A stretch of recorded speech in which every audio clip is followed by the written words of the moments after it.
Hoy, esta misma mañana, a comienzos del siglo XXI, mientras la humanidad se encuentra ocupada en sus múltiples quehaceres, despreocupados y convencidos de su superioridad sobre este pequeño planeta del sistema solar, ha sucedido lo inesperado. 7.000 millones de personas se encuentran ante el televisor. Todo está a punto de cambiar. Una poderosa inteligencia exterior ha logrado cruzar el universo. Sus naves atravesaron la atmósfera esta madrugada y en estos momentos se encuentran sobre algunas de las urbes más importantes de la especie humana. Las primeras en aparecer fueron las de Lisboa, Oporto y Madrid. Las autoridades confirman que el contacto extraterrestre se va a producir en 2 semanas.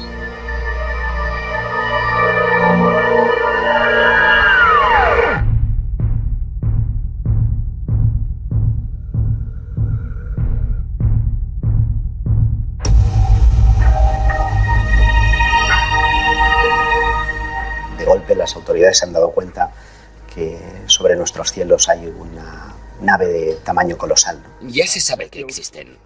Está probado. Hay un contacto, el gobierno tiene información. Toda la gente está ahí a ver. Todo el mundo está ahí viendo en directo la CNN, la Sky News, en todas partes. Que ahí hay un objeto que no conocemos, que desafía todos nuestros conceptos de física. Y de repente sale de ahí un ser.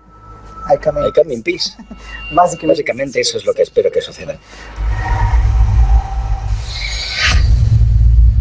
No sabemos prácticamente nada acerca de estos inesperados visitantes. No sabemos de dónde proceden, si vienen o no en son de paz. Nuestra primera reacción, en el hipotético caso de que esto ocurriera, sería la de encender la alarma general del planeta y estar preparados para cualquier posible amenaza. Todo lo que nos es extraño nos da pánico, nos da miedo. Todo lo que pueda poner en riesgo la cohesión social o que pueda poner en riesgo nuestra propia historia, tiene que ir con cuidado. Para no desintegrar nuestra propia sociedad. El ser humano no está formateado para cohabitar con lo desconocido. ¿Quiénes son? ¿Cuáles son sus intenciones? ¿Cómo va a afectar todo esto a la especie humana?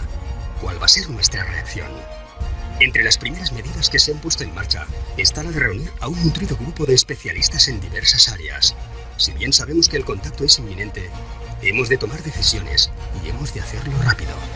Sería la primera vez que todo el mundo querría escuchar. Sí, sin duda. Y por eso mismo creo que el gobierno debería decirlo claramente y con los datos que tiene. Presentar pruebas de que somos visitados por otras especies. Que existen especies que tienen un carácter bueno, de intercambio, de ayuda, y otras que no. No sabemos nada sobre esta especie que quiere contactar con nosotros. O ya se sabía antes. Como periodista, me encantaría dar la noticia. Como ser humano, me encantaría tener la posibilidad de cruzar 2 palabras, de darle la mano a ese ser que ha cruzado quién sabe cuántos millones de kilómetros para llegar hasta nosotros. Es sin duda una noticia extraordinaria para la humanidad y para la ciencia. En mi opinión, nos vamos a llevar una gran sorpresa acerca de la antigüedad y los orígenes de nuestra propia civilización.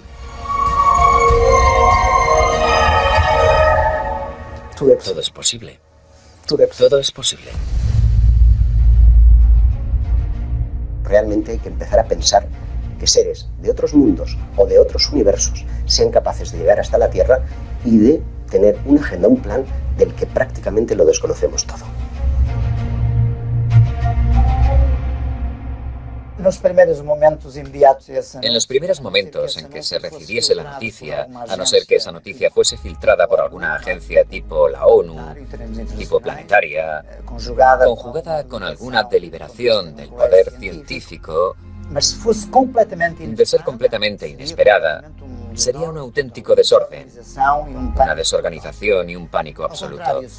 Pero de ser mediatizada, en el sentido de una preparación previa, con una serie de pasos previos, los efectos serían relativamente diferentes. Deberíamos mostrarnos acogedores. Esa sería la primera actitud, y no tener una actitud paranoica. Pero yo creo que la única manera de que las personas despierten y crean es a través de los los grandes medios de comunicación. Solo los grandes medios de comunicación. Básicamente eso en lo que creen y que consumen todos los días en el desayuno y en la cena. Les haría ser conscientes de que todo esto es real. De no ser así, va a continuar el proceso de ridiculización y de desinformación. Decía el famoso astronauta estadounidense que parece que el ser humano va a estar negando todo esto, incluso si tuviese un marciano tomándose un café con él, lo seguiríamos negando. Habrá quien sí acepte la información que el gobierno le dé y otras personas que no, como suele ocurrir siempre con todas estas cosas, ¿no? Las autoridades se tendrían que preocupar más por la calma de la sociedad que por otra cosa. Una información muy alarmista puede generar conductas de pánico que lleven al caos. Es posible que se manipulara todo lo que ocurriese. Todo este tema lo tienen muy controlado. Quizás sea el tema más controlado a nivel de opinión pública que haya existido jamás, porque estamos hablando de lo más importante. Es más que posible que se hiciesen interpretaciones que fuesen completamente manipuladas, para que el público no tuviese una opinión propia de lo que ha ocurrido. Por lo tanto, creo que sería función del gobierno decir que la probabilidad de que existan otros seres es elevadísima, que se sabe, con los datos que tenemos, que existen otras especies y que quieren entrar en contacto con nosotros. Que el gobierno hará lo posible para establecer ese contacto con una actitud de intercambio, de benevolencia, de querer el bien, pero que también estará capacitado para, en caso de haber una actitud agresiva, defenderse. La desorganización planetaria, lógicamente, sería lo que corresponde a un caos. Por supuesto, el sistema económico, podemos imaginarnos que habría una caída en la bolsa bastante considerable. Pero si la naturaleza de la relación es fraternal, a lo mejor ese proceso se puede hacer de forma muy pausada, no tiene por qué ser inmediato. Se puede llevar como un tiempo de adaptación donde progresivamente se puedan ir dando indicadores que permitan que la mayoría de las personas puedan familiarizarse con esta idea. Muchas de las películas que se han hecho, por ejemplo Steven Spielberg, Encuentros en la tercera fase, E.T., sirven para ir sondeando cómo reaccionará el público cuando se dé la gran noticia. Y tendríamos que preguntarnos, ¿con qué propósito nos visitan? ¿Están aquí en son de paz? ¿Vamos a ser colonizados?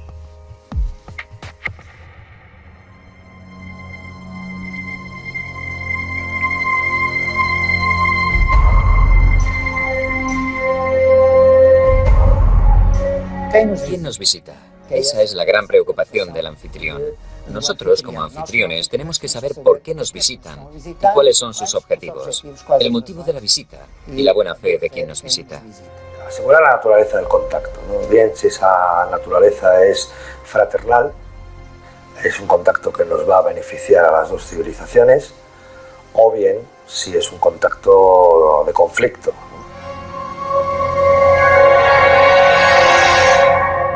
Las experiencias que tenemos en ese sentido con microsociedades de nuestro propio planeta, en cuanto mantienen un contacto abierto con una civilización más desarrollada, con un nivel tecnológico más desarrollado, es que terminan siendo fagocitadas, aunque sea solo por el roce o por el trato. Yo me imagino a los niños jugando con el merchandising de los nuevos visitantes. Me quiero imaginar pues a voluntarios que van a querer ir a visitar sus naves, conocer su tecnología, a científicos fascinados por aquellos primeros avances, por aquellos primeros pasos en el campo de la medicina, en el campo de la ciencia, de la física.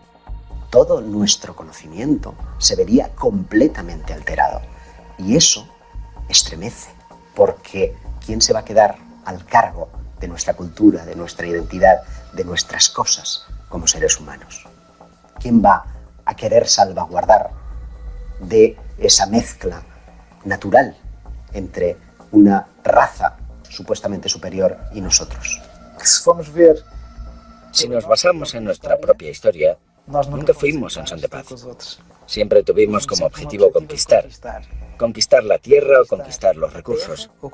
Si ese es el espejo, lo que hicimos nosotros en América Latina fue increíble. Diezmamos poblaciones. En América del Norte también, diezmamos poblaciones.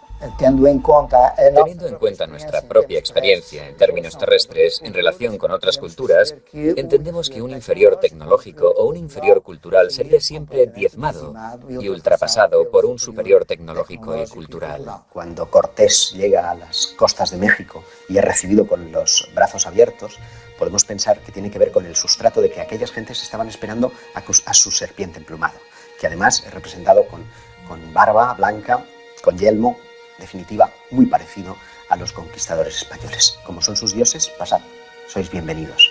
Lo desconocido es siempre una gran incógnita. Es el gran adversario, el terror de la supervivencia y de la existencia de la especie. El Brookings Report se hizo en los principios de los años 60. Por tanto, acababa de crearse la NASA. Y es ella quien pide al Brookings Institute un estudio sobre la exploración espacial. El informe tiene cerca de 220 páginas. Al final aparece la hipótesis del descubrimiento de vida extraterrestre y la hipótesis de que en un futuro se llegue a descubrir vestigios de civilizaciones ya desaparecidas. Se menciona, por ejemplo, el descubrimiento de artefactos, estructuras o ruinas en la Luna, Marte o Venus. Y un poco más adelante, dicen que nuestra historia está repleta de ejemplos en que sociedades menos avanzadas acaban por destruirse al entrar en contacto con sociedades más avanzadas. O fueron diezmados, o simplemente desapareció su cultura al ser enterrada por una cultura superior. Por tanto, siguiendo estos ejemplos, aconsejan que al encontrar cualquier vestigio de la existencia de una cultura superior, sea mantenido en secreto hasta que puedan realizarse más investigaciones. Con lo que sabemos actualmente, con lo que ya se ha escrito, parece ser que los extraterrestres son una multitud de diferentes razas. Vamos a llamarlo así, o especies. Vamos a llamarlo especies. Y por tanto, no todas tienen una actitud benévola, una actitud pacífica. Hay unas que sí y otras que no. Esto es lo que se sabe a día de hoy. Hasta que las altas instancias no supieran cuáles son los planes o intenciones. Se intentaría no causar pánico. ¿Quién nos va a defender de las posibles hostilidades de personas que no conocemos? ¿Cómo vamos a resistir ante la aparición de este intruso que supuestamente para llegar hasta nosotros es desde el punto científico y tecnológico muy superior? Estamos hablando de un paso más dentro del fenómeno. Ese paso habría que tener muy en cuenta la seguridad nacional.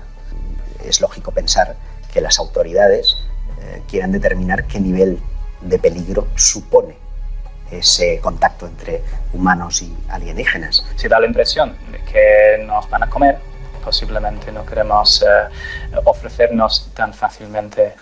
Más vale que nos preparemos y nos protejamos en la medida de lo posible, ¿no? Y ahí hay que actuar rápido.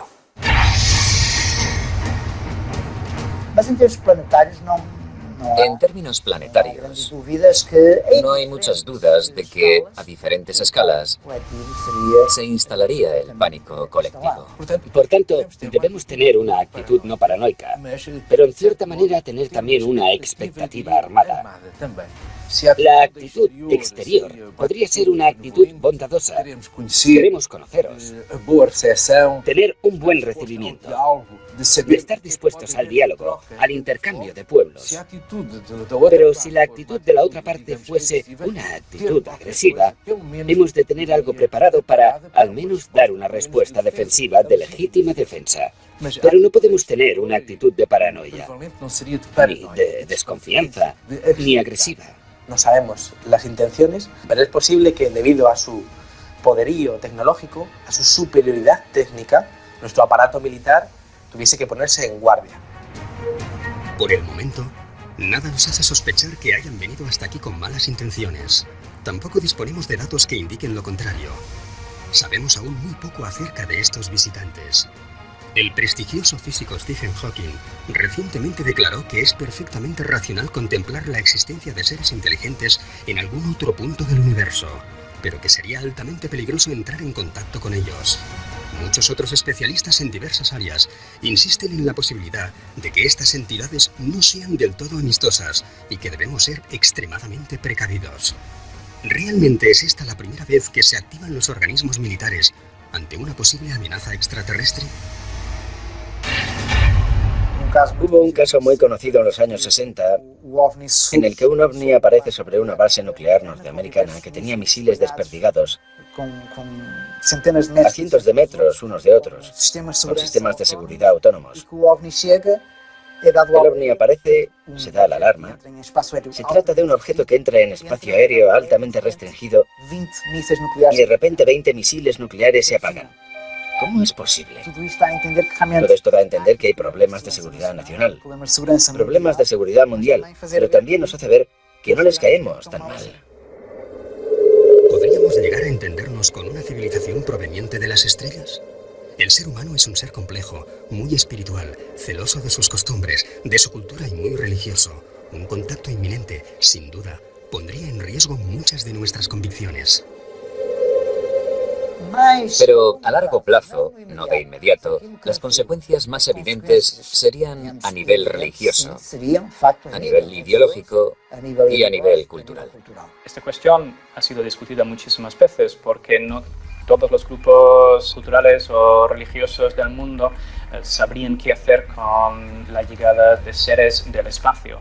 Parte de la razón es que no existe en todos los países un marco cultural de ciencia ficción que les permite entender lo que significaría para nosotros la llegada de seres de otro mundo. La mayoría de la gente hoy en día aceptaría fácilmente que existen seres en otros planetas y que podrían tener algún contacto con nosotros, pero posiblemente en religiones donde la Tierra es el único lugar del universo donde podría haber habitantes o seres inteligentes, sería un impacto cultural, sociológico y psicológico muy fuerte. En estos momentos, nuestro destino y nuestras voluntades quedarían completamente desarmados.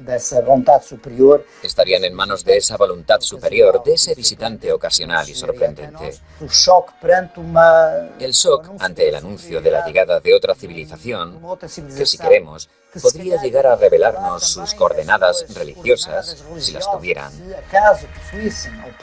Si tuvieran algún tipo de creencia, o algún tipo de religión o de divinidad, supongo que entrarían en conflicto con nuestras propias consideraciones religiosas. ¿Cuál sería la reacción de las grandes instituciones religiosas de nuestro planeta? Por sorprendente que pueda parecer, desde alguna de ellas ya se han lanzado mensajes conciliadores acerca de la posibilidad de un inminente contacto. En 2011 tenemos una organización, un evento en los Estados Unidos, por parte de Luis Farrakhan, líder de la comunidad islámica de los Estados Unidos, que quiso preparar a las personas, hacer despertar a los fieles ante la realidad de los ovnis. Invitó a una serie de investigadores a nivel mundial, que fueron allí a mostrar sus descubrimientos en diversos casos. Monseñor Corrado Balducci, miembro de la Curia Vaticana y asesor de Juan Pablo II, llegó a afirmar que la Iglesia Católica estaba haciendo un seguimiento directo de incidentes referentes a encuentros extraterrestres. Él fue el primero que dijo que la vida extraterrestre no es para nada contraria a las enseñanzas de la Biblia. Que limitar el poder de Dios a la creación de la Tierra es quitar poder a Dios. Dios pudo crear mil y una cosas. En 2008 también tuvimos a Gabriel Funes, director del Observatorio del Vaticano, que publica en la Catholic News que los cristianos han de habituarse a la idea de aceptar a los extraterrestres como sus hermanos, y que por el hecho de estar más evolucionados, estarán más cerca de Dios y por ello exentos de pecado. Esto proviene del Vaticano, ¿eh?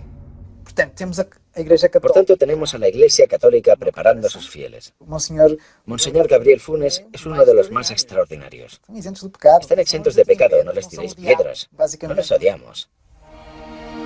¿Cómo llamarán a nuestro planeta esas entidades? Es poco probable que llamen Tierra a un planeta cubierto en un 70% por agua.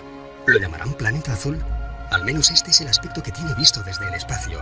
Más de 5 millones de especies diferentes lo han habitado, pero tan solo un 1% de todas ellas la habita en la actualidad. Las más fuertes, aquellas con mayor capacidad de adaptación, y por encima de todas ellas, el Homo sapiens sapiens. La llegada de una nueva especie, de una especie más evolucionada o tecnológicamente superior, desafiaría todas las leyes naturales que han regido la Tierra durante millones de años. El ser humano observa cómo su reinado, desde lo más alto de la pirámide evolutiva, está a punto de terminar.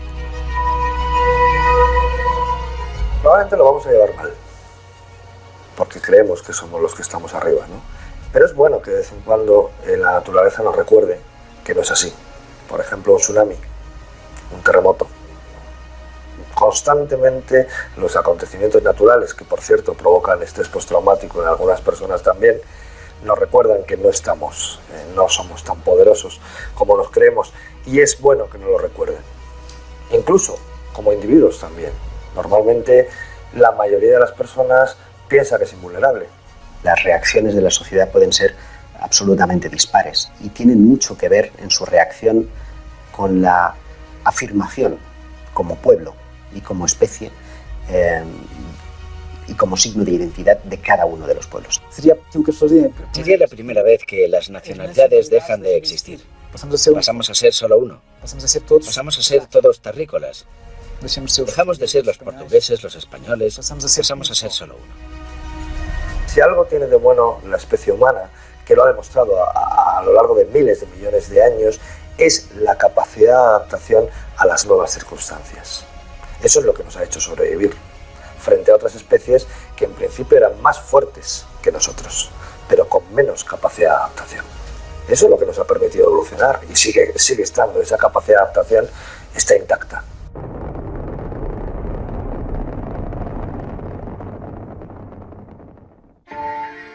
¿Quién es la persona idónea para comunicarse con los extraterrestres? ¿Qué organismo es el más indicado para representar a toda la humanidad? Esta es probablemente una de las cuestiones más difíciles de resolver en los días previos al contacto. ¿Quién les dará la bienvenida en nombre de todos nosotros? ¿Quién sería el mejor embajador para hablar con los extraterrestres? ¿Sería la Organización de las Naciones Unidas? Claro, el día del contacto todos querrían estar allí. Todos querrían estar allí, de eso no hay duda alguna. ¿A quién no le gustaría poder estar en ese eventual contacto con los extraterrestres? Pues alguien que pudiera asegurarnos que puede desarrollar un mecanismo de comunicación fiable y seguro con la otra civilización, ¿no? La ONU representa oficialmente a todos los países. Es lo lógico. Y en ese caso, si es un representante de toda la humanidad, ¿a qué raza? ¿A qué religión? ¿A qué parte del mundo le correspondería establecer el contacto con un ser más desarrollado, al menos técnicamente, que los seres humanos? Los políticos no estarían preparados para este encuentro. Por mucha información que llegasen a manejar a nivel de informes oficiales, a nivel de toda la infraestructura que hay creada en torno al fenómeno OVNI y que coge dinero de los presupuestos militares, no estarían preparados por una sencilla razón, porque no sabrían a qué atenerse, no sabrían exactamente de qué es capaz el fenómeno, qué casos ha habido y qué es lo que le ha ocurrido a la gente que ha tenido contacto con este tipo de inteligencias o con este tipo de objetos. Los ufólogos no son los indicados porque la única cosa que hemos hecho a lo largo de los últimos 65 años es intentar probar su existencia. Si ya están aquí, dejamos de ser útiles, pasamos a ser científicos. Lo que tendrían que hacer básicamente sería hablar con todos los expertos en el fenómeno OVNI y recopilar una serie de casos que han ocurrido en el pasado y que podrían ayudar con respecto a un contacto inminente. Para muchos historiadores del fenómeno OVNI, cabe contemplar la posibilidad de que no uno, sino varios contactos de estas características ya se hubiesen producido en distintos momentos de la historia. Otra hipótesis, esta es todavía más conspiranoica, incluiría una suerte de pacto entre algunas potencias de la Tierra y esos eventuales extraterrestres. El 20 de febrero de 1954 habría tenido lugar un encuentro con una comitiva de extraterrestres en la base de Edwards, con el entonces presidente Eisenhower. Es un registro histórico, en el que aquella base estuvo cerrada en alerta máxima, algo inusual y sin haber grandes explicaciones. Y hubo una serie de testimonios que llegaron al público, de gente que estuvo presente o de algún familiar que estuvo allí.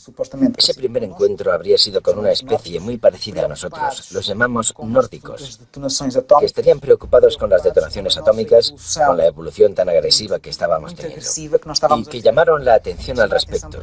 Supuestamente, según esos testigos, aquel encuentro no habría ido muy bien, ya que los militares estaban más preocupados por el acceso a la tecnología para fines militares.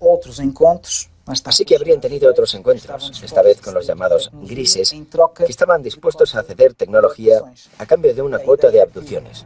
La idea era que los grises cediesen la tecnología y nosotros no, los americanos, permitirían determinadas cuotas de abducciones con la condición de que las personas fueran devueltas al mismo lugar en el que estaban intactas y seguras. Surgen algunos testimonios acerca de las llamadas MILABs, Military Abductions, donde algunos testigos aseguran haber visto durante sus abducciones, estando en un lugar similar al que estuvieron con los seres grises, seres humanos, militares, vestidos con uniformes, con enseñas, etc.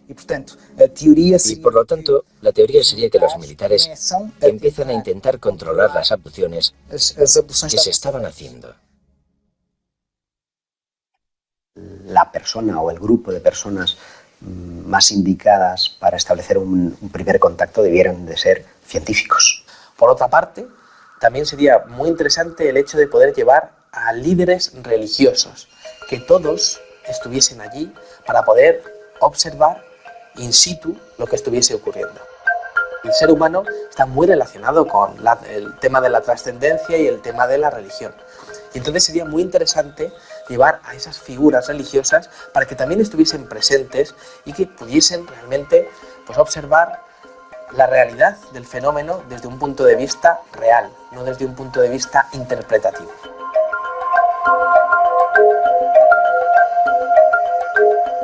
Y entonces el problema será la comunicación, el entendimiento, porque si consideramos que son seres ontológicamente diferentes, la comunicación va a ser siempre difícil. La comunicación solo se puede establecer, en principio, entre seres ontológicamente similares.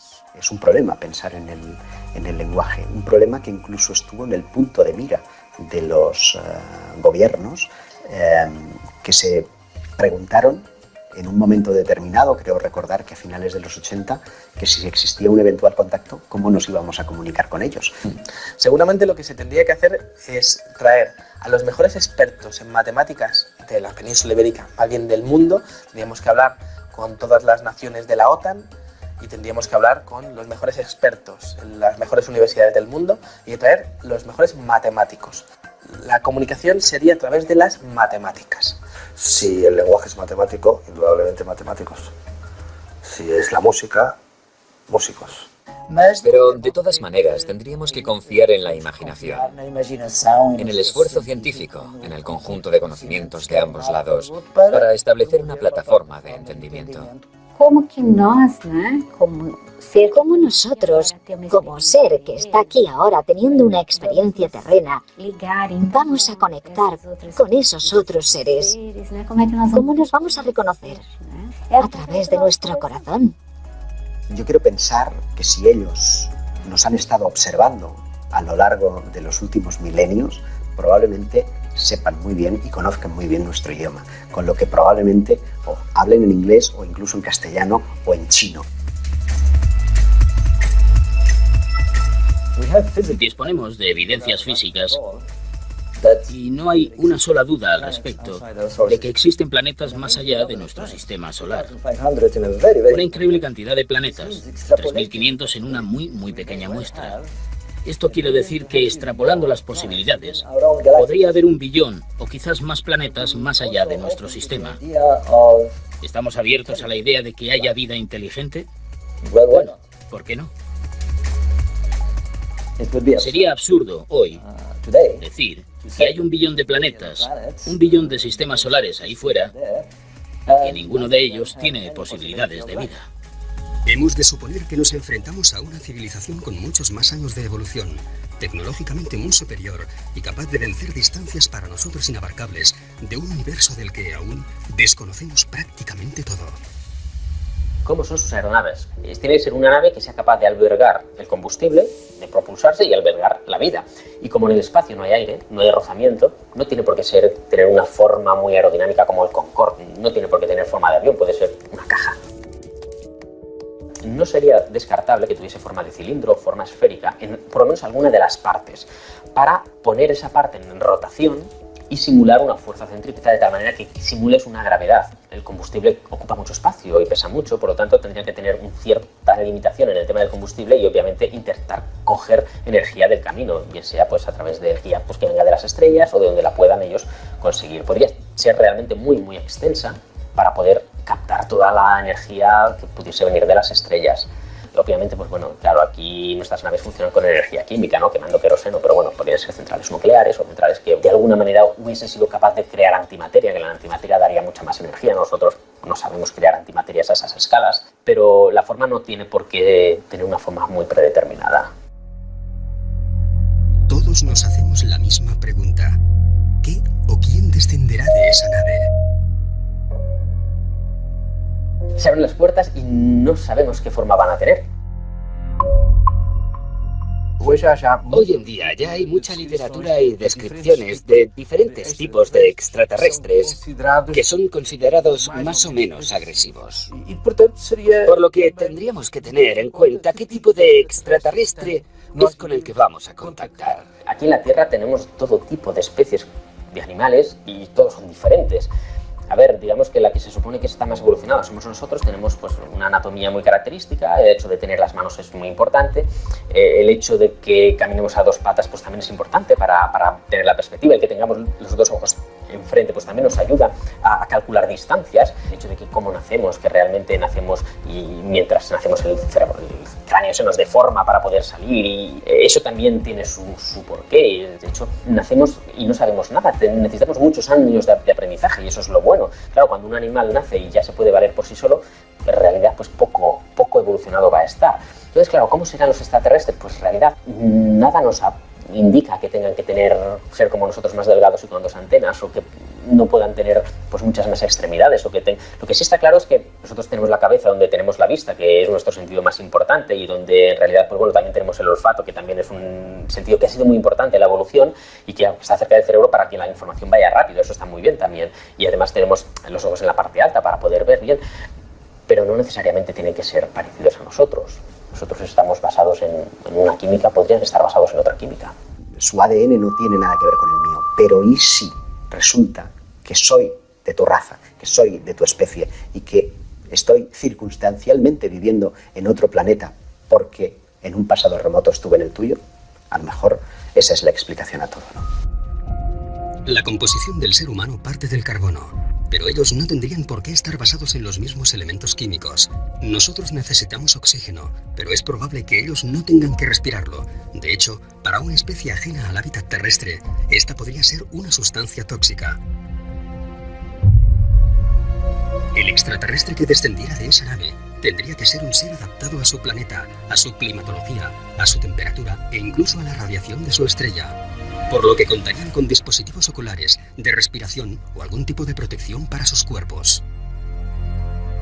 A ver, su planeta, pues bueno, eso ellos, depende de la temperatura y la cultura que tengan, pues podrán ir o no vestidos, eso es lo de menos. Pero si tienen que ir a otro planeta, obviamente ya no el hecho de ir a otro planeta, sino que van a ir por el espacio. Si vas por el espacio, pues nadie te dice que no vayas a tener que salir a hacer una reparación. Obviamente necesitas un traje.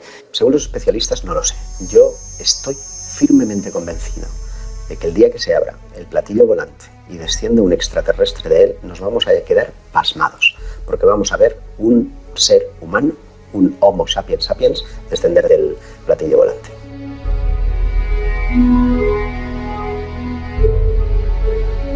arrojar un Homo sapiens sapiens. Somos 7.000 millones de personas las que habitamos nuestro planeta. ¿Quién de nosotros no desearía estar presente en el momento en el que se abran las puertas de la aeronave? ¿Quién no tendría una pregunta para formular? Un deseo, un mensaje.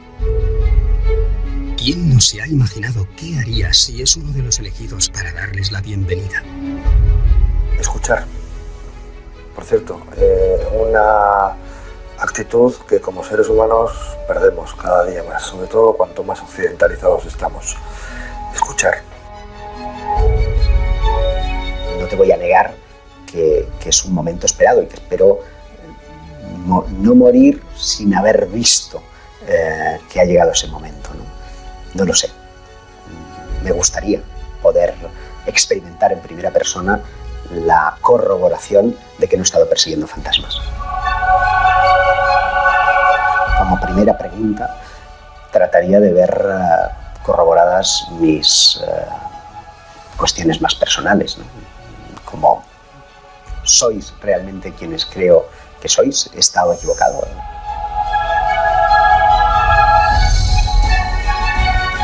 Hay un proverbio chino que dice que no hagas las preguntas de las que no quieras saber las respuestas. El día del aterrizaje creo que les preguntaría si alguna vez han estado aquí antes, porque eso posiblemente justificaría tanto tiempo invertido en el estudio de los ovnis. ¿Cómo es posible que hayáis llegado hasta aquí? Por favor, enseñadnos vuestro conocimiento técnico. ¿El contacto se ha producido por casualidad o ya nos estabais espiando desde hace milenios? ¿Quiénes son? ¿Quiénes son ustedes? ¿Por qué nosotros? ¿Consideran que somos necesarios en el cosmos? ¿Consideran que estamos haciendo las cosas bien?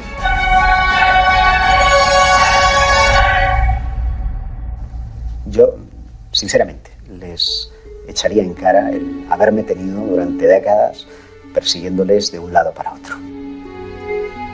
Porque, desde luego, he tenido que aguantar muchas risas, he tenido que aguantar mucho descrédito.